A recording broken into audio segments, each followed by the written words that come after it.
Debbie Silberberg. I am the co-curator for the Artistry Repurposed at the Rockefeller Gallery, and I'm here with Scott Hill. Good afternoon.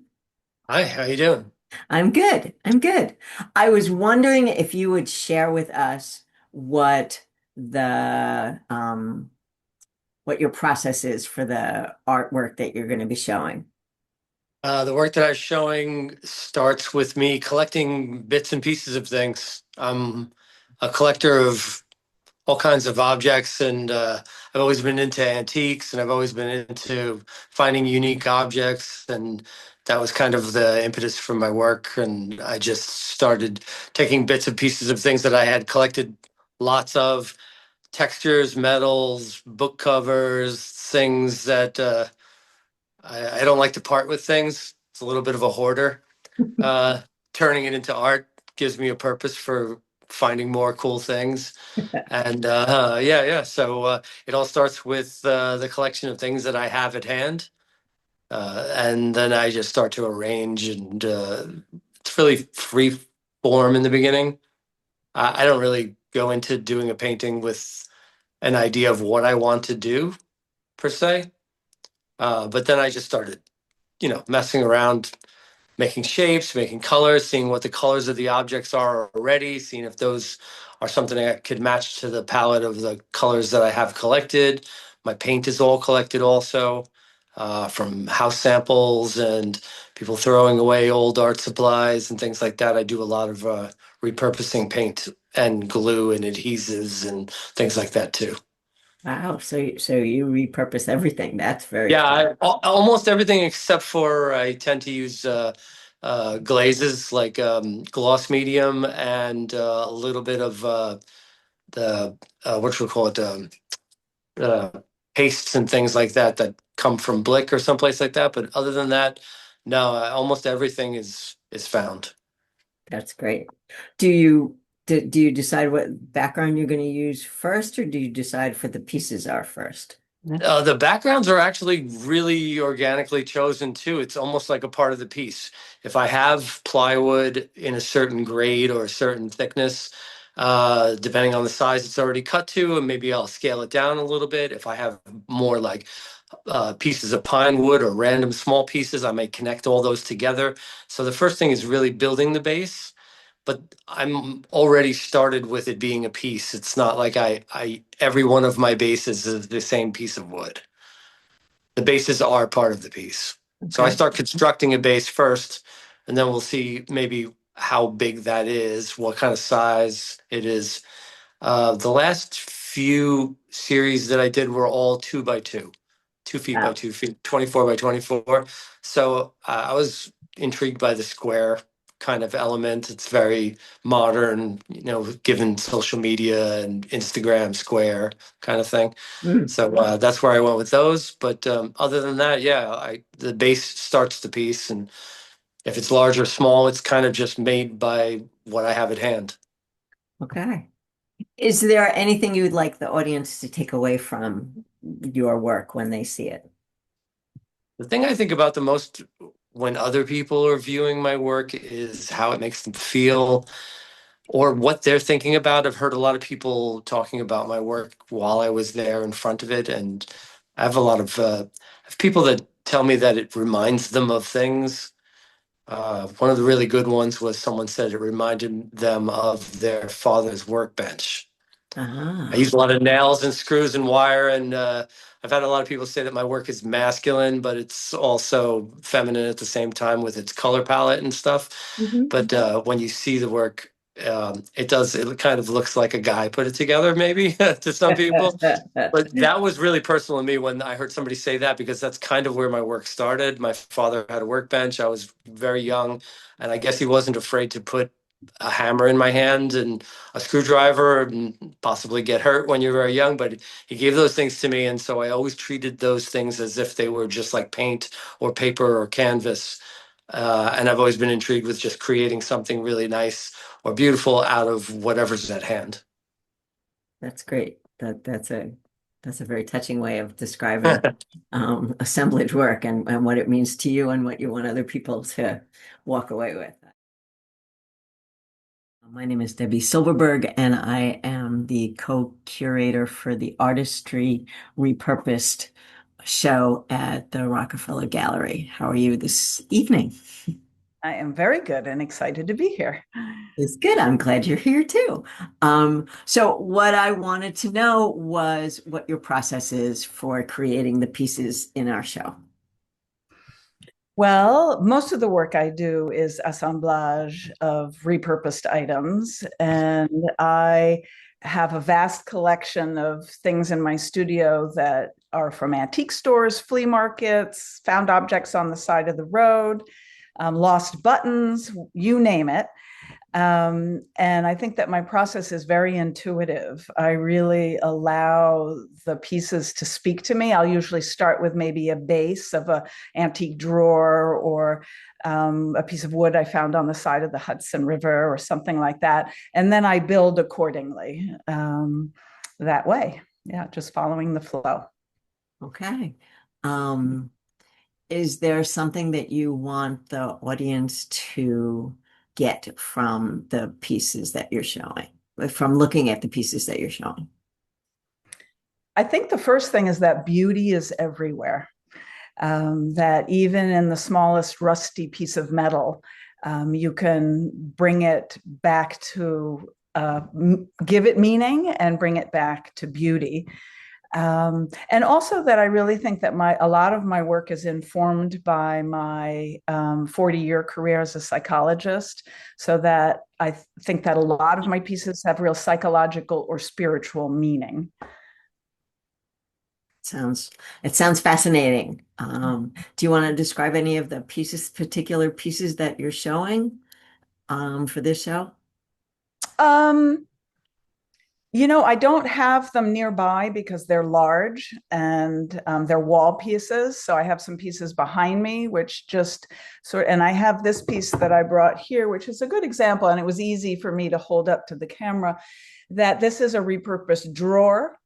And this is a beautiful piece of decorative metal that I found in the flea market in Paris. And then feathers that I've found on my walks in the woods and crystal.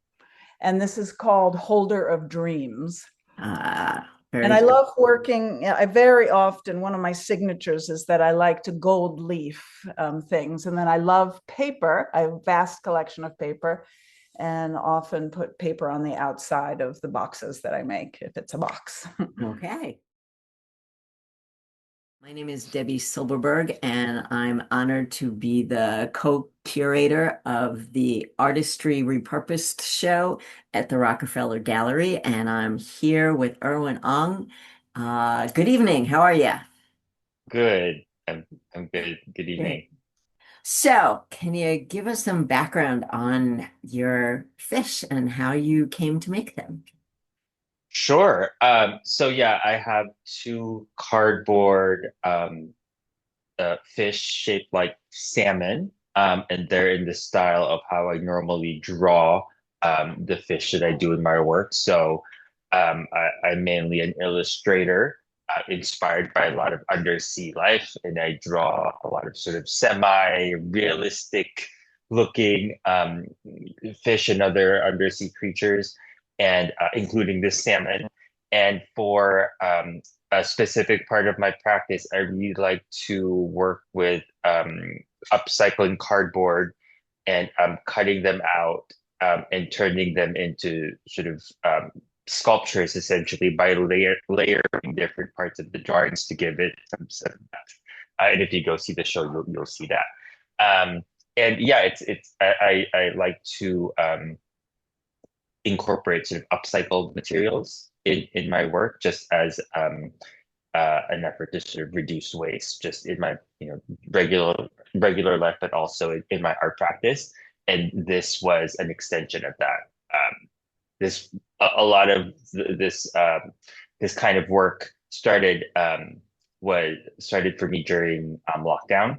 So it's been a few years. We were all getting all those shipments sent to our houses, lots of cardboard, lots of boxes, and I was like, what am I going to do with all of this? So I used some of it as canvas for painting, and some of it became repurposed into these sculptures. including these two fish that are in the show. That's great.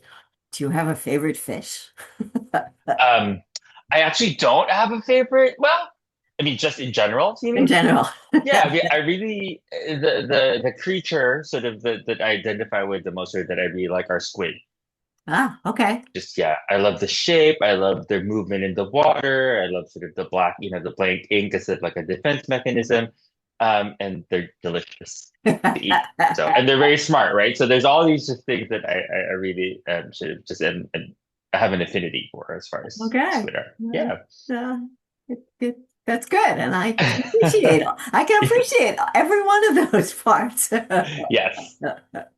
Um, um, have you drawn squid? I'm picturing you're not, I'm picturing I you have different. nothing that you probably have seen lately. I actually have a cardboard squid as well. I don't have it with me here, but Okay. maybe I can share a picture with you guys, and you can include that with Okay. this, with this post when with this video when you post it. Oh, hold on, give me a second. I think I have one here that we might be able to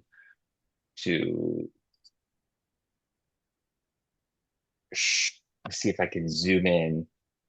I don't know if it's going to focus. You see that? There's one right there. Oh, got it. The purple guy. Yeah, Yep. yeah. Very It's so cool. small, I can't quite get it to focus, but That's they're there. okay. So Very this good. is a sort of a representation of the kind of work I do as well. Yeah.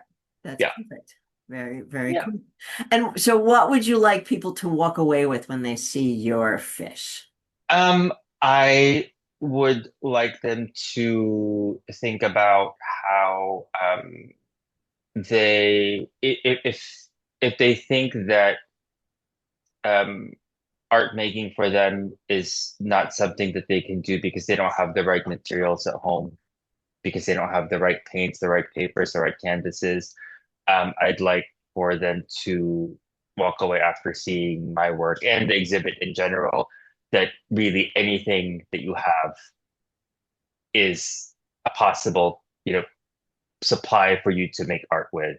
It's really, anything, it's possible to make art out of anything. And in case that is the barrier for you, it shouldn't be. And really, you can make art with anything, and you should. That's perfect. That is, as a fellow assemblage artist, that is the Right. perfect thing I believe, you know? Yeah. And I fall into that too. And for whatever reason, right? If it's just sort of like like an inner critic sort of discouraging me from making art for whatever reason, or just I'm making excuses because I don't have the energy, or I have a creative. But I've not made art for that reason as well, where I'm like, oh, I don't have this, this canvas that I meant to be using, or this paper that I meant to be, that I thought I was going to use. But really, you don't need any of that. You have everything you need. Right? It's all Exactly. in here. Yeah. Your latest Amazon purchase could be the thing you use to make your art with. Exactly. I am Debbie Silberberg, and I'm the co-curator for the Artistry Repurposed at the Rockefeller Gallery, and I'm here with Barbara Galazzo. And welcome. Thank you. Thanks for having me. I'm looking forward to it. So I wanted to know what your process was for creating your work for this exhibit. So the first part of the process actually is I actually have gone to like construction sites and gone through the dumpster and gotten materials that I think I can make into something. To me, there's a tremendous amount of waste that my boyfriend is in that industry, and it's like an incredible amount of waste that goes into the dumps every year. So that's where it starts. And then I bring it home and I clean it, and then I try to figure out what I'm going to do with it. And it usually gets broken up Okay. into mosaic. Okay. Yeah. So what I'm also a finder, make objects, like a found object artist. So I love the hunt. Um, what made you decide to make the specific pieces you made it and your choice for what to do with the mosaics? Well, two of them are on, one is on the Palisades and one is on the Hudson River, just because of the proximity of where we live. And I thought it was, for instance, because I salvaged the slate, it made a perfect Palisades. Mhm. Yeah. Uh, and the river is just because I love anything that has to do with water. And I mean, it's a beautiful place that we live. And then one of my pieces is um, called New York Neutrals, and it was inspired um, by PVC pipe and that I salvaged. And and just trying to figure out what colors to make it. And then when I started playing around with it, it's like, oh, it's New York colors, black, white, gray, and red, So yeah. And then the fourth piece is a piece on nature, just on birds taking shelter. Mm. Yeah. Is there something that you want the audience to take away looking at your pieces?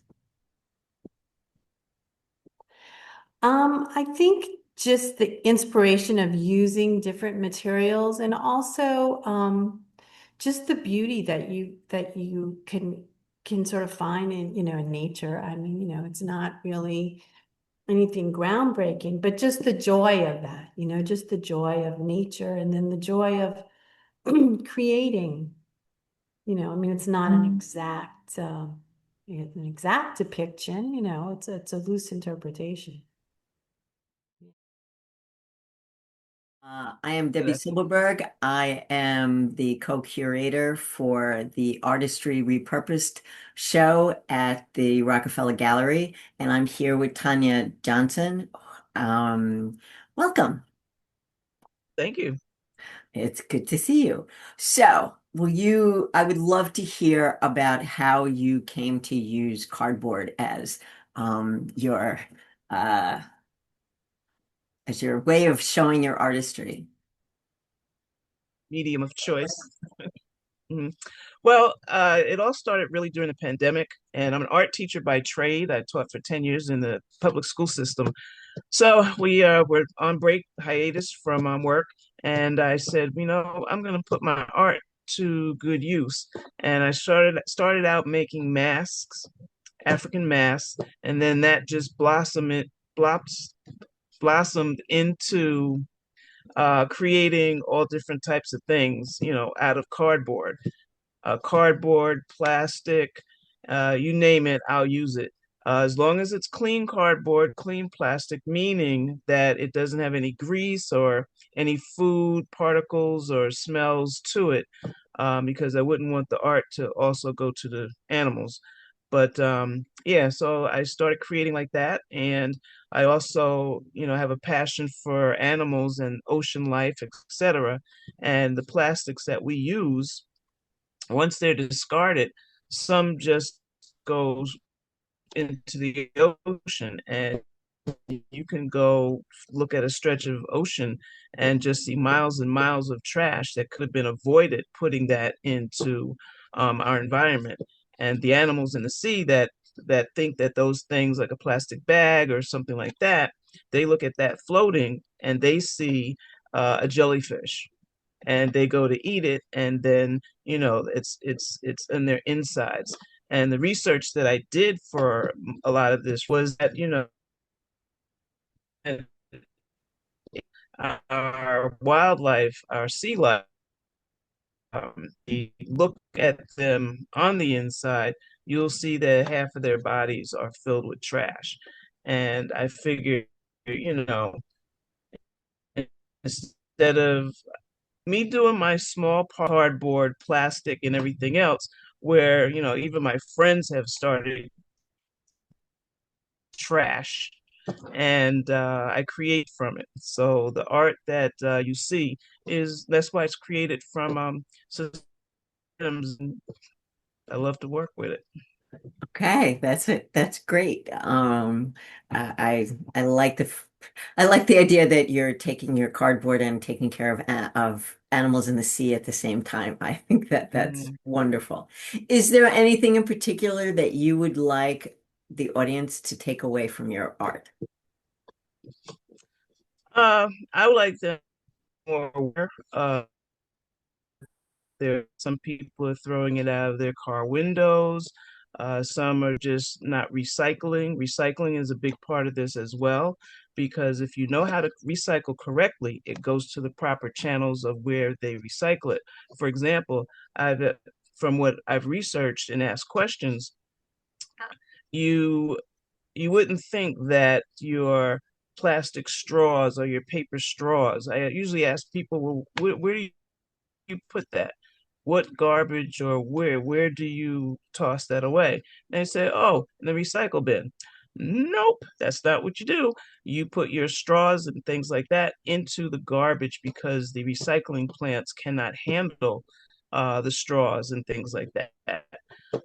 So I hope people take away from the art. I also put literature out to help people understand the recycling process, and you can find out a lot just by number one, reading, number two, being more conscious of what you're doing with your garbage, your plastic, uh, your clothing, etc. Because not only do I recycle, I reclaim, and that's just reclaiming things that have been. If there's something that's too small, or you're tossing it in the recycle bin, sometimes I take old clothing and repurpose that. So you repurpose things all the time, but you know, in this case, make art out of your recycled, your reclaimed, and your reusable items. My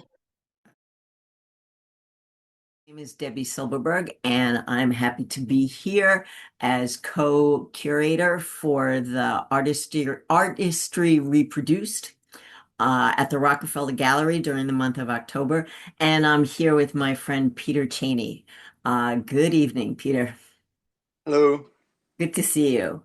Thank you for So having I me. would love for you to tell the story of your mobile and how it came to be. The mobile in the back of the room started off as an idea that a friend of a friend was in hospital near the end of his life and was having visions of these white discs floating in the air above his hospital bed. And he described them to my friend, who could not see them, but he was very specific about what they looked like. They were white discs, 18 inches across, they were flat, and they were floating in the air, and he did not know why they were there. Um, Shortly after his passing, the Nyack Center had uh, a gala event in his honor, and when my friend Chris Burns and I decorated the Nyack Center hall, I built this mobile to fill the space. And the mobile you see in this room is a much smaller repurposing of the mobile that I built for the Nyack Center, which is a giant space. And the materials used for this were, um, there were all these circles were hand cut from large sheets of cardboard that came from a box factory that was up in Sloatsburg, New York. And all the cardboard was donated for the project because all of the pieces were either misprints of box material and or there were finish issues or size issues or they'd gone through a machine improperly and just could not be used for whatever for making boxes, and they were donated to us to build this mobile. And I've had these pieces in storage for a few years now in hopes that maybe someday I could reinstall this somewhere. And now here it is in the Rockefeller Gallery here in Pleasantville. Yes, I'm excited to see them. They will look great in the show. Um, what would you like people to take away from looking at your piece? Um, they're really a totally abstract work. They're not representative of anything other than shape and color and movement. And I mean, I don't really know what the meaning of the initial visions were, so I can't speak I can't speak to that. But when I was designing and building this, I had in mind that I would just make the pieces consistent, uh, consistently irregular. So all the circles are hand cut, so they all have a slight handmade feel to them, and they all have a little bit of personality, as opposed to, we had considered buying pre-cut like cake plates from a bakery supply place or something like that. And I'm glad we cut the pieces by hand, because it just gives them more personality, I think. And hopefully they have some movement to them, because the light and shadow of the pieces interacting with one another is really what this was all about. It's a thing unto itself, but also the play of light on the elements and the shadows that they cast become a second part of the work. I mean, there's obviously an inspiration, or I'm not sure what the right word is. I can't not mention Alexander Calder, because he really was the guy who made the mobile popular as a work of art. But people have been making things like mobiles for thousands of years, and I mean, I think I started making them before I even knew who he was, really. So I can't deny the influence there, but it's not a direct.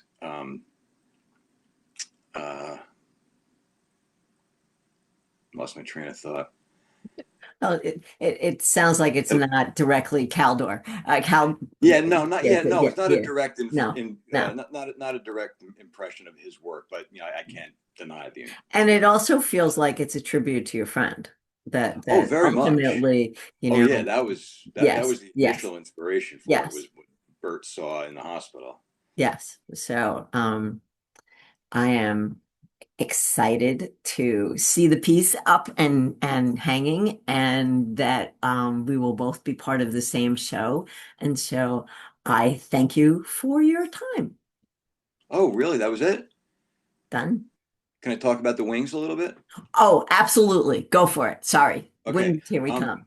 on the wall behind you, if you're watching this in the front hall of the gallery, are a pair of wooden wings Yes. that are made from scrap materials, plywood, cedar shake shingles, that initially were on a copy of the Winged Victory of Samothrace, or the Nike of Samothrace, which is in the Louvre and made of marble and a couple thousand years old and just a beautiful thing. And I made a sort of a copy of it out of scraps of plywood and 2x4s and cedar shingles and cedar shake clapboards and stuff like that. And these wings are leftovers from the sculpture that has since returned to the earth. Okay. What do you want people to take from that, from viewing that? I don't really know. Okay. I think it might be a nice opportunity to stand in front of it and have your picture taken and look like you're flying around on a set of wooden wings. Just don't get too close to the sun. Um, That and there was something else about those, but I can't remember what it was. Anything else you'd like to talk about while we're here? No, I think we're good. I think you've talked about your pieces and what they mean to you and what you're hoping for others to see when they approach them. And I am looking forward to spending time with you at the show. You will see me.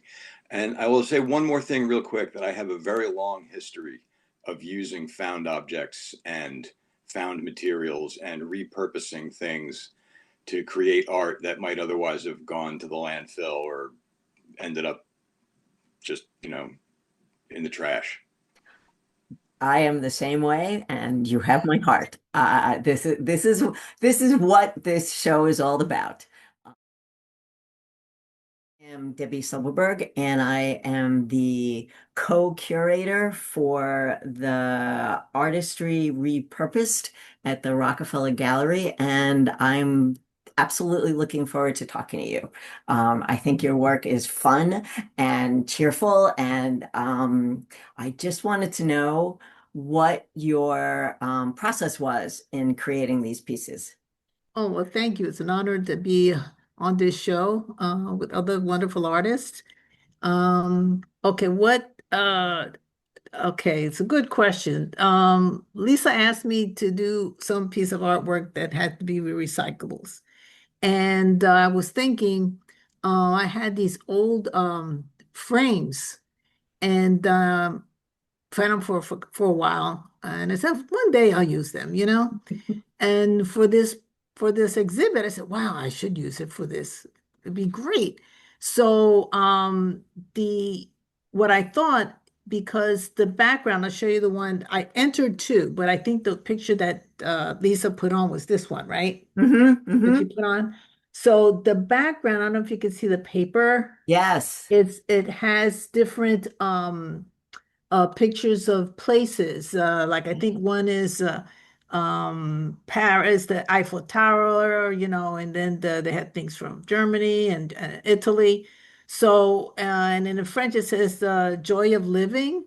So I said, oh, everybody loves to travel, so, and plus I love to travel. And so I had the an old watch, so I just took the this piece The face. and the Yeah. base, and then this was, I think it was a buckle of Huh. something, and it looked like a door, and I had like this old key, and then I had these butterfly or odd stuff. So I think I put the butterfly because you fly, right? So the butterfly's flying, traveling, and I put this is like a door, so I put like some grass there. And then I had like this little bell, and I said, let me add that.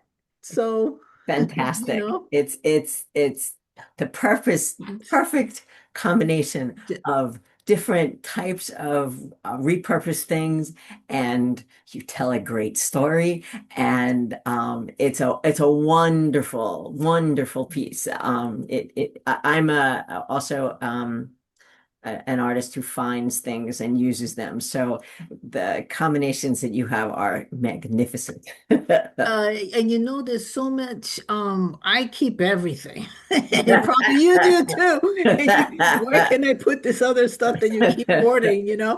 And you say, I won't use it now, but in the future I will. And that's Exactly. our mentality. And Exactly. a lot of these things I've had for a long time. And then when this exhibit came up, I said, let me see what I have.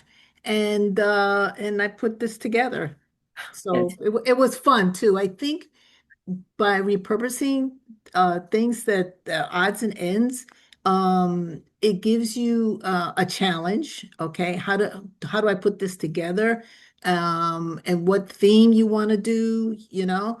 And it's a good idea because, as you know, there's so much, we're into recycling now. We should recycle.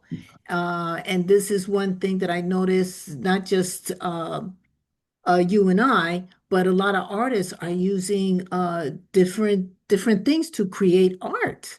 You yeah. know, sculptures, they added in collages, and it's really amazing how, and it always is up to artists that come up with Yes. great Yes. You stuff. just think outside the box, and You and know, right, that somebody takes an exactly. old frame and we're on a trip. Exactly, That exactly. that is perfect. I love it. Is there anything in particular that you want people who are viewing your art to take away? To take away, like you said, you know, there's so much negativity in the world, right? Especially now. So when I decided to do this piece, I said, you know, let me make something that's happy. And people love to travel, whether you go down to New York City or if you live in rural areas, just to try different things. Or this country has beautiful parks and areas that that we should try, because we don't have to, actually, we don't have to leave the United States to go around this country because it's so much to see. It's just that we're so used to seeing like city type of things. But if you go like into the parks, okay, the national parks, or even if you wherever you live, like I'm in New York, so upstate, to go in the Hudson Valley, just by the Hudson, there's so much nature. I think we have to reconnect with nature. Mhm. I think we're losing that connection. So Mhm. Mhm. traveling is whether you go 1, 2 miles or you 3,000 miles, but there's a lot to see. Absolutely, absolutely. And again, you've captured it. I am so looking forward to hanging that piece and seeing it as part of this exhibit. It's wonderful. I And I made one more because I'll show it to you. sure. Lisa said, "Can you make another one?" So I had another frame, but a little smaller. But I said, I'm doing something with traveling. So I did, I came up with this. All right, let's see. And you can see, I love it. Love it. because letters, you write, they travel. Exactly. They They travel. do. They So absolutely traveled. That's So the so the paper on wonderful. the back, I had these are paper that they were getting rid of, and I just collect them. So probably you can't see as well, but they're like stamps. Yeah, yeah, 5 cents. Yeah, yeah, You yeah. see it? Absolutely. Okay. So I Absolutely. said, oh, I did one with traveling. Why not? Letters travel. They So that do. was my They other thing that I do. came up That with. that is perfect. What's the title of that one? This one is Via Express. Perfect. Perfect. Perfect. Thank you. You have captured what found object art is all about, and you have repurposed and given us something to think about on top of it. I love it. I love you, Oh, and I can't wait to actually see you in October when we do this. And I thank you for your time today. Oh, thank you, Debbie. And I'm really looking forward to the other artists that to come up with, because it's amazing how artists with the most cardboard or simple things, and they create these beautiful art pieces. Yes. I'm Debbie Silberberg. I am the co-curator for the Artistry Repurposed show at the Rockefeller Gallery, and I am here with Ralph Olson. Good afternoon. Good afternoon. I'm excited that you're part of this show, and I was wondering if you would fill us in on the way you decide what you're going to use for your artwork. Well, when Lisa asked me to join this and to think about an artist statement, the first thing I thought about is saying that as a retired architect, I had to find an outlet for my creative juices. And uh, as an inveterate collector of things or saver of things, it was only natural, since I'm not, a painter. I've done, some photography, but I decided to take up assemblage, and it's the natural thing for someone like me who saves many things. I mean, I saved my children's toys from when they were a child, and then of course over the course of my lifetime, I became sort of a collector. So I collect old bottles, I collect tools, toys, uh, and then miscellaneous antiques. And then the first piece that I made, which you decided was going to be a piece for the show, um, I found this old skid as a piece of driftwood, and I decided to do an assemblage using that as a background, and the rest is history, as they say. Can you describe a little bit more what you put on the driftwood? Well, sometimes people ask me, what do you put on your assemblages? Um, and the answer is anything small scale, anything and everything. And I suggest marbles, dominoes, bottle caps, crayons, pens and pencils, seashells, shards, which I love, buttons, baseball cards, pistachio nut shells, beads. The list goes on and on. I think that's wonderful. I Yeah, think I think using things you find in nature and using other what other people might consider trash and putting it right. all together, it makes you a great assemblage artist. I truly appreciate that. Um, Six of my pieces, the large assemblages which I've done over the years, are entitled L'chaim, 1 through 6. ha, Of course, L'chaim meaning to life. yeah. And that's the way I think of these, as a celebration of life. It's just, the colors, the textures, the variety. It's just something that has always fascinated me. And now, as I've been retired for 18 years, so I've had, many years to put some things like this together. And then I'm so happy that I started showing at local libraries. And the first, in fact, that's an interesting story. The first assemblage that I made that I just described to you, it's 30 by 42, made up of 6-inch squares. So I did it and I hung it in my family room. And then my son had just built a house up in the Berkshires. And he came to my house and he said, Dad, I love it. It's wonderful. I said, okay, Greg, it's a housewarming gift for you. So he hung at the bottom of the stairs to his rec room. And he had a friend whose chief claim to fame uh, was um, she collected Andy Warhol before he was famous. Wow. So she came down to the bottom of the stairs. She saw my piece and she said to Greg, Greg, I love it. Who's the artist and where's his gallery? So Greg said, he's my father and he displays at the local libraries down in Rockland County. So That's that was a definite affirmation that Oh, something. absolutely. Being compared to Andy Warhol on your first piece, that's pretty high praise there. My name is Debbie Silberberg. I am co-curator of the Artistry Repurposed at the Rockefeller Gallery going on in October, and I'm here with my friend Sheila Terry. So I'm dying for you to tell everybody about what your process is to make your amazing repurposed pieces.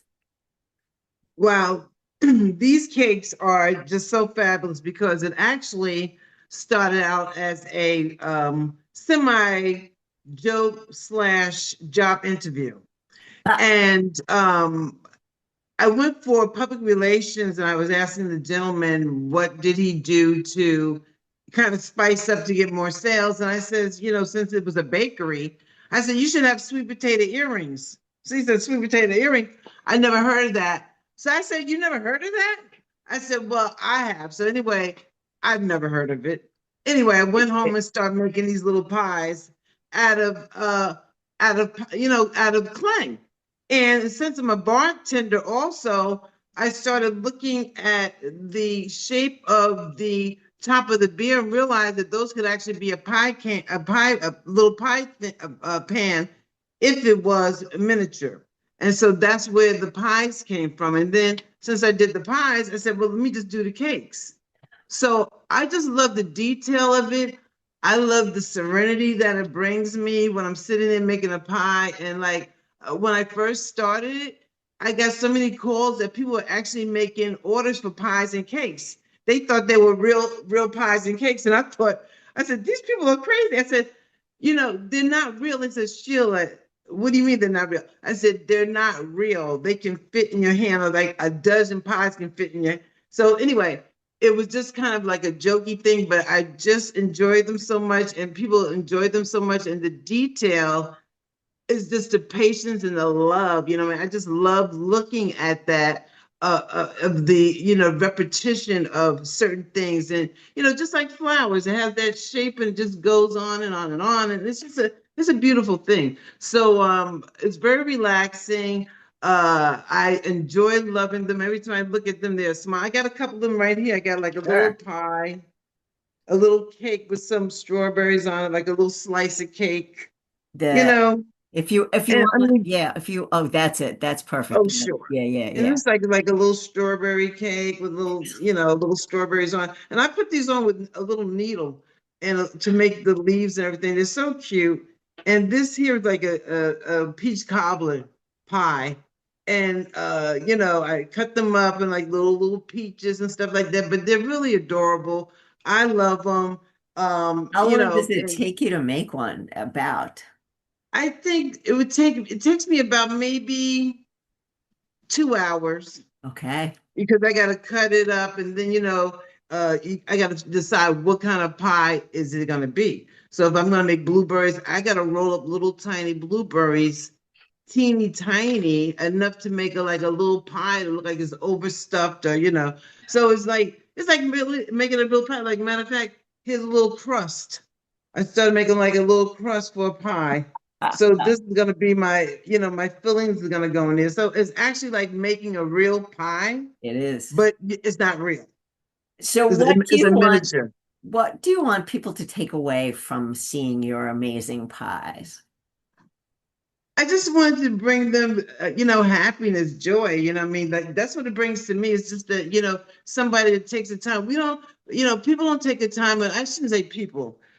Some people don't take time to really enjoy things, and this just gives you just the time just to relax for a minute and just look at it. Sometimes you just gotta look at things and just enjoy it. So that's what it is, just to look at it, enjoy it. I mean, I love it. There's a lot of love in it, and just whimsical fun, I mean, just something fun. And I mean, children, there was a little girl that I used to live, and I actually taught her how to make a little pie. She was like maybe 7, but she loved it. And, it's something that she can now do. And because I actually made it for her dollhouse. So I made her so that she could make pies to go in her dollhouse. So it was so cute. And, I've always loved miniatures because I used to make dollhouse furniture. So it's just the detail of just crying down yourself. It's more like therapy, crying yourself down just enough to just relax. So that's what I want people to get from it. Just relax and just smell the roses sometime, or smell the pie. Build a pie. Exactly. Exactly. Debbie Silberberg, and I am here for the Artistry Repurposed show to be shown at Rockefeller Gallery, and we're here talking to Lisa Quinn. Good morning, Lisa. Good morning. So I would love to know what goes into your process for creating your wonderful pieces. Well, I work with wood. I like the wood. I like wood because it's natural. But I also use acrylic. But when I think of my colors, I think of nature. So basically, I like to think of it as a natural piece, although the acrylic's not natural, but the color schemes are. Do you make your own colors, or do you use what kind of? Yeah, I mix the color till it's just right, it's what I like. It's rare I'll just take it right out of the bottle. So And acrylics or oil or acrylic. acrylic? Okay, that's what I thought. Do you have an idea before you start, or is it just go with the flow? It's both. Sometimes I draw it out, and I use that. Sometimes I just do it off the top of my head, but when I do draw it out, sometimes it's completely different from what I drew. Ah. So it's both. It's both. The magic of being an artist, yes. And what would you like people to take away when they see your pieces? Um, in my opinion, I don't want to tell people what to think of it or what I want them to come to their own conclusions. I've gotten people to say, oh, that looks like something I didn't think it looked like. So I like that people look at it the way they want to look at it. Okay, I like that idea too. Is there any last minute thoughts you'd like to leave for the idea of repurposed or art or I just I just found this later in life, and I feel very lucky to have found it because I absolutely love what I do. And especially again, because wood is a natural material, and my color schemes are mostly found in nature.